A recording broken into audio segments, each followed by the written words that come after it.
Ito pala guys yung aking top box ng Honda Click ko. Ayan, nilagyan ko ito ng ilaw sa magkabilaang gilid para in case na bumiyahe ako at nasa liblib na lugar ay maliwanag akong nananakbo. Ayan guys. So meron akong nilagay dito dalawang battery na 24 volts at saka isang 12 volts. Ang 12 volts para dun sa charger ng cellphone.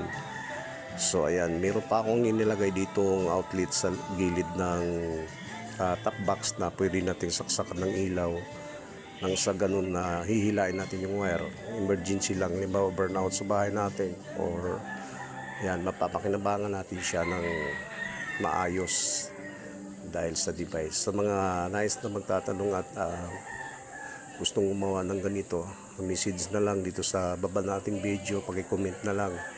Sa ganun maituro ko rin sa inyo dun sa mga gustong magkaroon ng ilaw yung kanilang top box at pwedeng mag-charge ng cellphone. Ayan guys, thank you.